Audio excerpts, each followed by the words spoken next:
Olá, o Money Report conversa hoje com o Federico Vega, fundador e CEO da CargoX, startup que atua no setor de transporte e logística. Tudo bem, Federico? Tudo bem. Federico, você resolveu empreender nesse setor que é um dos principais gargalos do país. Por quê? Porque acho que, assim, quando você encontra um dos maiores gargalos do país, como você falou, e um dos maiores problemas do país, falando de outro jeito, e se você resolver um dos maiores problemas do país, você tem um dos maiores negócios do país. Eu acho que hoje é um grande problema o problema do caminhoneiro viajando vazio pelo país. Tem caminhoneiro que não está ganhando o suficiente final do mês para conseguir manter o caminhão, etc. Tem embarcadores que pagam muito dinheiro pelo transporte, por outro lado. E se você conseguir resolver esse problema com tecnologia, você provavelmente tenha uma das maiores oportunidades na Latinoamérica, agora mesmo. A CargoX está perto de atingir US$ 1 bilhão em valor de mercado. Como foi esse processo de desenvolvimento da empresa? Ah, assim, foi relativamente simples, porque a gente nunca, ou eu pelo menos nunca, eu estava trabalhando na banca de investimento, queria tomar um ano para empreender, não deu certo. E quando eu estava acabando o período do ano, eu falei assim, vou fazer uma coisa que resolve um problema grande, mas não vou criar uma empresa. Eu só quero ajudar os caminhoneiros que me ajudaram quando eu estava fazendo há muito tempo atrás uma viagem em bicicleta, etc. E o caminhoneiro reclamava de que estava o tempo tudo vazio. Então eu pensei assim, vou montar um site web onde eu vou permitir ao embarcador publicar cargas, como um classificado. O embarcador publica carga, o caminhoneiro publica a capacidade do caminhão que está vazia e os dois se encontram. Então eu vou fazer isso, vou tentar ajudar aí por alguns meses os caminhoneiros para que dê certo. E aí a gente lançou, começou a funcionar. Não foi que foi assim da noite para amanhã muito rápido, mas começou a funcionar. Um monte de caminhoneiro começou a entrar no site web, um monte de embarcador começou a entrar no site web. E aí devagarzinho a gente começou a crescer. E depois um investidor veio e falou assim, acho que vocês têm uma ideia de negócios aqui. E aí foi quando a gente aprendeu que tínhamos provavelmente a possibilidade de resolver um dos maiores gargalos no continente como um todo, latino-americano. Eu queria reforçar um pouco isso, que a ideia parece simples, você conectar um caminhoneiro que está com um caminhão vazio com uma empresa que precisa escoar a produção. Mas como foi tirar essa ideia do papel, desenvolver a startup em torno disso? A gente nunca teve um business plan. A gente nunca falou assim, vamos fazer a empresa assim, um, dois, três e vamos fazer muito rápido e pronto. A gente fez um site web para ajudar o caminhoneiro que tinha um problema que era tinha que ir lá tocar a porta das transportadoras, etc. Então a gente criou um site web, o caminhoneiro começou a entrar, aí a gente começou a aprender um pouco do caminhoneiro, o que o caminhoneiro precisava, o que o embarcador precisava. A gente começou a mudar as coisas, começamos a ter cada vez mais usuários.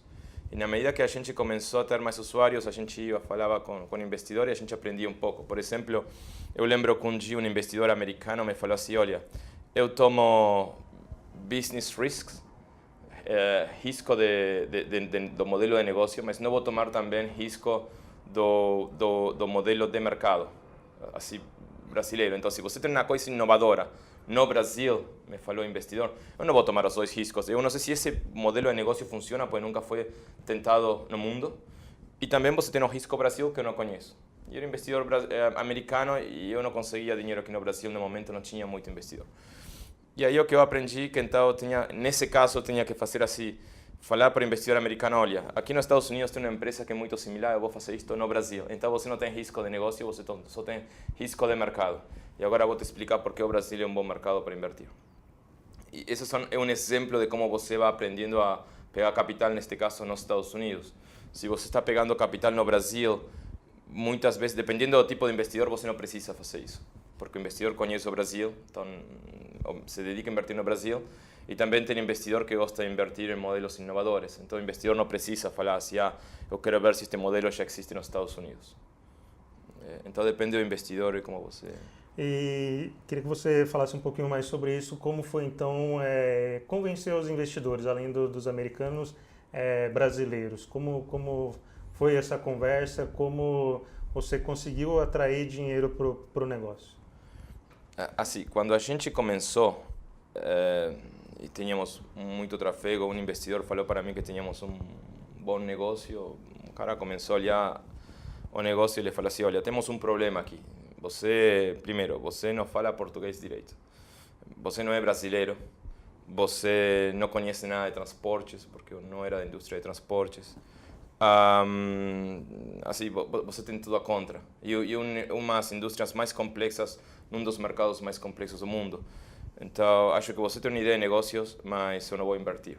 Aí eu fui como 200 vezes nos investidores brasileiros, assim, eu fui um monte de vezes em todos os investidores, até que eles basicamente falaram assim, eles não queriam tomar mais reuniões comigo.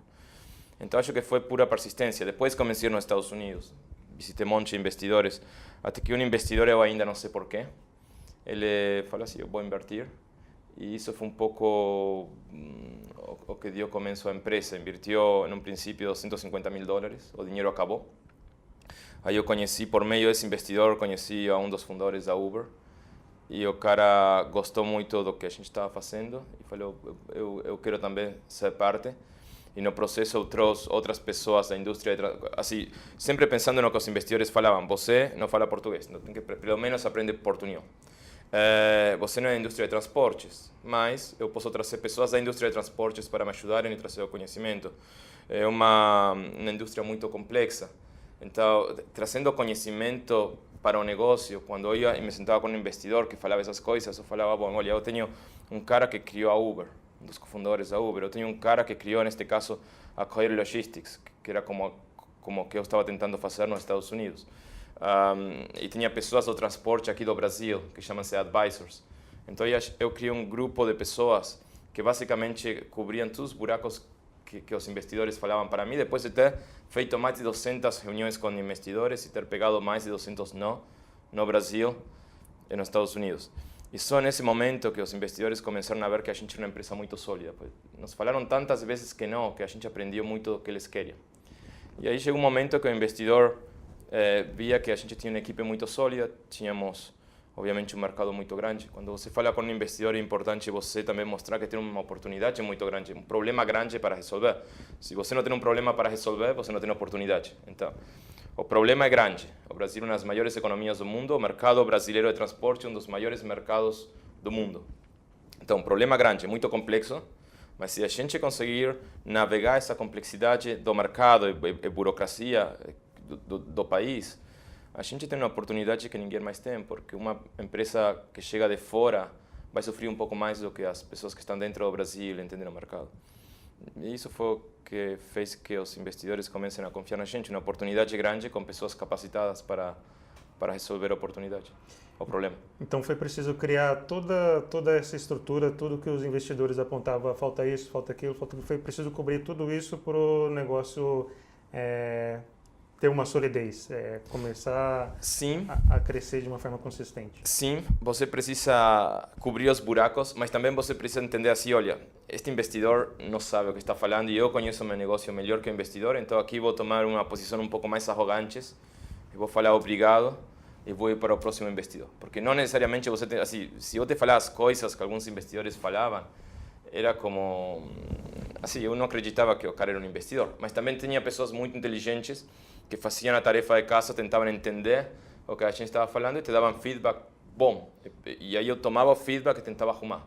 Mas em outros casos você também tem que discernir de, ok, este cara está falando coisas que não sabe e é melhor deixar essa pessoa para lá e vamos para o próximo.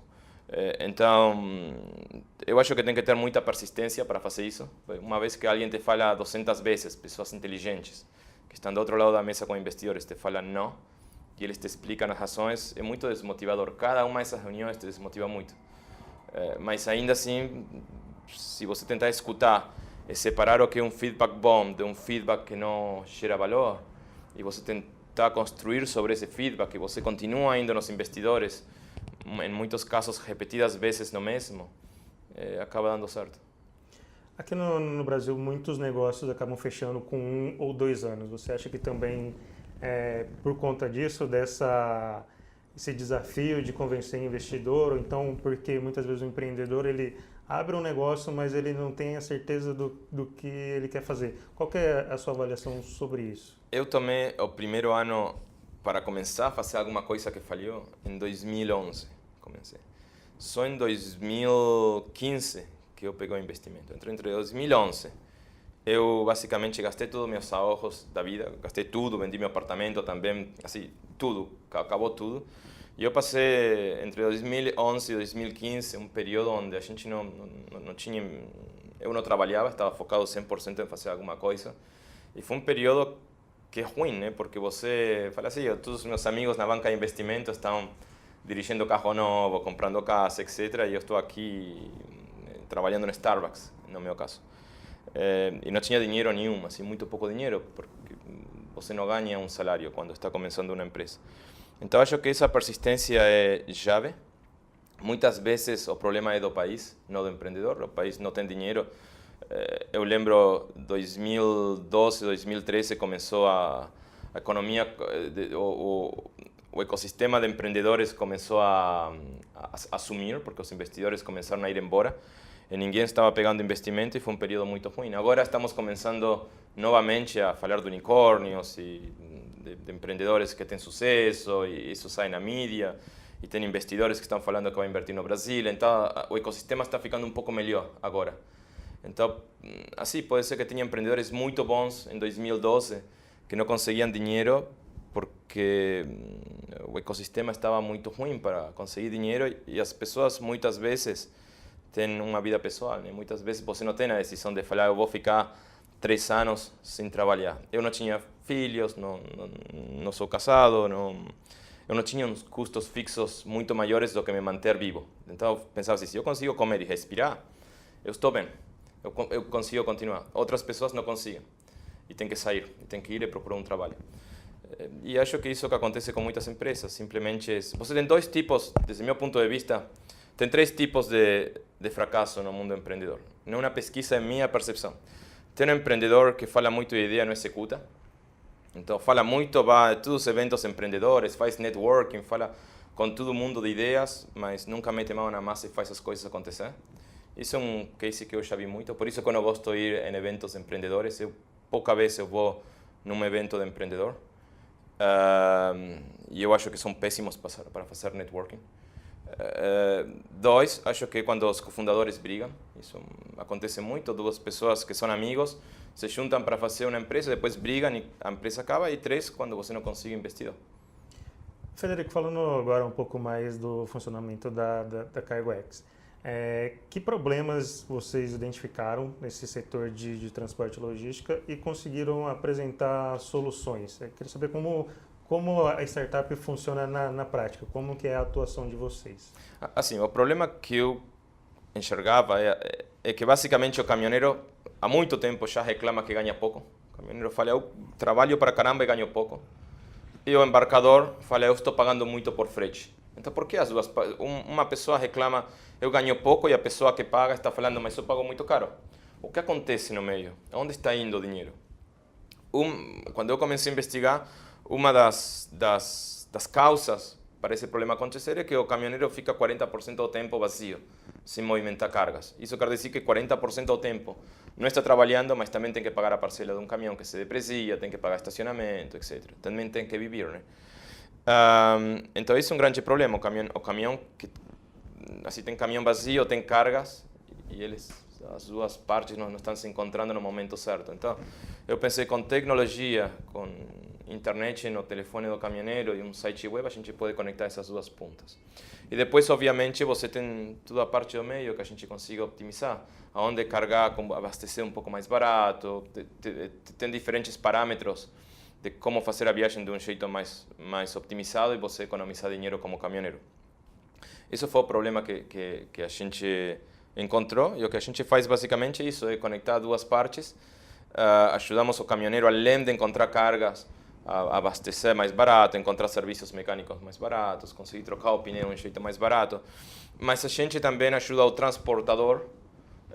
Hoje estamos ajudando muitos transportadores com capital de giro. O transportador não tem capital de giro. A diferença é que a gente foi chamado do Uber dos transportes. Mas a gente não é muito Uber dos transportes porque nós não somos uma transportadora. Não é o que a gente faz como negócio, ainda quando em alguns casos transportamos a carga. O que nós fazemos é ajudar o transportador a virar online, optimizar os processos manuais que o transportador tem com tecnologia, a contratar um caminhoneiro do jeito mais eficiente possível e também a brindar um serviço melhor para o dono da carga, para a indústria. E no processo fornecemos capital de giro. Quando o transportador não consegue transportar a carga, aí nós entramos e fazemos o transporte diretamente. Fornecemos seguro de carga, etc. Nesse processo todo, você tem uma estimativa de quanto é economia, quanto pode ser otimizado? Isso depende muito do tempo do ano, da região onde está sendo transportada a carga e do tipo de produto, mas assim, em alguns casos a gente tem visto 20, 30% de economia para uma parte e também 20, 30% de economia em outros casos onde o caminhoneiro acaba ganhando mais, porque um caminhoneiro que ficava 40% do tempo ocioso, ou 60% em alguns casos, e agora está transportando o tempo todo, naturalmente ganha mais dinheiro sem ter que aumentar o preço na outra ponta. E o transportador mesmo, o transportador que não está gerando capacidade, o dono da carga que não gera capacidade ociosa, também consegue optimizar por esse lado, porque está fazendo que o caminhoneiro vá e volta cargado. Falando agora um pouco mais de olho no futuro, de carros autônomos, principalmente caminhões autônomos. Tem uma ideia de que os carros autônomos podem resolver alguns problemas de mobilidade, por exemplo, os engarrafamentos na cidade. Queria que você falasse sobre caminhões autônomos, se a evolução da tecnologia, isso também vai resolver os problemas de logística do país. Eu acho que vai resolver muito. Eu passei muito tempo em vários países falando com empresas que estão fabricando os caminhões autônomos, que estão fazendo testes. Faz parte do meu trabalho fazer isso também. Então posso dar uma resposta mais informada quando alguém me pergunta e também para nosso planejamento futuro.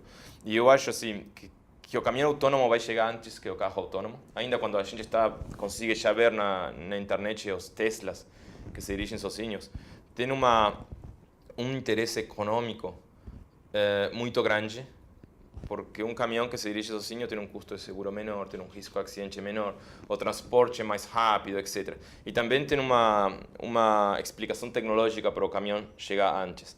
É o caminhão grande que vai de uma cidade a outra. O que acontece?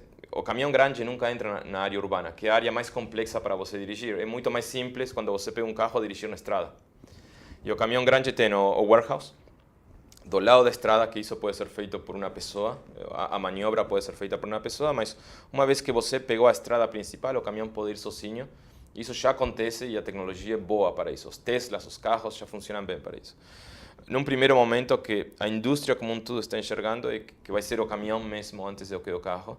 E você vai ter o caminhoneiro dentro do caminhão, como acontece hoje com os aviões, né? Hoje o piloto não é quem dirige o avião. O avião praticamente se dirige sozinho, tem os pilotos lá para monitorar as coisas, mais do que para dirigir o avião. E o mesmo vai ser o primeiro passo dos caminhões. E isso vai reduzir os acidentes, vai fazer que o transporte seja mais rápido, então vai ser mais barato transportar uma mercadoria. Vai ter menos consumo de combustível, menos possibilidades de roubo, porque o caminhoneiro não vai precisar dormir nas paradas de caminhoneiro, etc. E eventualmente vai ser só uma carreta, um container com rodas, sem o cavalo, mas isso um pouco mais para frente. Dentro disso, o país vai precisar estar preparado para essas transformações tecnológicas. Você que está nesse meio, na sua percepção, o país tem aproveitado as boas ideias, o que tem sido apresentado tanto na academia quanto os empreendedores mesmo? Você acha que essas boas ideias estão sendo bem aproveitadas? Eu acho que está mudando muito e que está começando a ser aproveitado. Assim, acho que a evolução tecnológica está evoluindo muito rápido agora. E todos os países, todos os governos estão começando a olhar para esse lado. Muitas pessoas falam assim, a infraestrutura brasileira não vai permitir isso. É verdade, tem um monte de estradas que ainda... Mas a tecnologia está avançando muito rápido, até o ponto de que a tecnologia não vai precisar de uma infraestrutura muito melhor do que temos hoje. Obviamente a infraestrutura tem que ser melhorada, porque se o caminhão não consegue rodar, porque a roda não passa pelo buraco aí, não tem o que fazer. Mas Eu acho que o Brasil, em grande parte, está preparado para a gente começar a fazer deployments desse tipo de tecnologias. Estão faltando ainda os High Resolution Maps, mas isso acho que vai ser feito relativamente rápido. Você tem três partes, tem High Resolution Maps, hardware, que já existe, e depois tem as informações. Empresas como a Cargo-X estão mapeando as informações que vai ser utilizadas para esse tipo de tecnologias hoje. A gente hoje mapeia milhões de pontos de informações diferentes por dia. Então, para a gente fechar essa entrevista, na sua avaliação, o que o país precisa fazer, os investidores precisam fazer para que a gente tenha esse ciclo de inovação, um ciclo longo e consistente, para que o país não perca de vista os países mais desenvolvidos? O que na sua avaliação precisa ser feito? Eu acho que isso é um problema latino-americano, não brasileiro. E acho que a parte de... Eu acho que é tão simples como deixar de reclamar e começar a focar em... Nos Estados Unidos falam get the shit done. Executa. Deixa de falar de ideias, deixa de ir nos eventos empreendedores, deixa de reclamar que se o Bolsonaro, a Dilma, a Temer... Quando eu cheguei aqui, todo mundo falava, mas você chegou de Londres para o Brasil, você está maluco, e que o governo, que neste país não dá para fazer nada. Assim, a gente pode esquecer de mim, mas tem um monte de outras empresas que têm feito coisas legais e tem um monte de outras pessoas que não necessariamente fizeram empresas e também fizeram coisas muito legais nos últimos tempos. Então, acho que o ecossistema empreendedor tem que deixar de reclamar e tem que focar em executar. E assim, a gente não controla quem é o presidente, se o presidente faz A ou B, isso eu não posso controlar. Então eu não vou me preocupar por isso, vou me preocupar por resolver um problema e focar só em resolver o problema. E aí as coisas acontecem.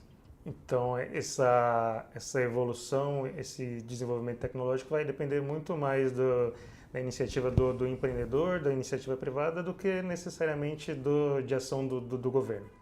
Eu acho. Assim, se você olhar Estados Unidos e outros países, obviamente que o governo tem aberto o caminho para que seja mais fácil, mas eu acho que 95% atitude e 5% culpa do governo.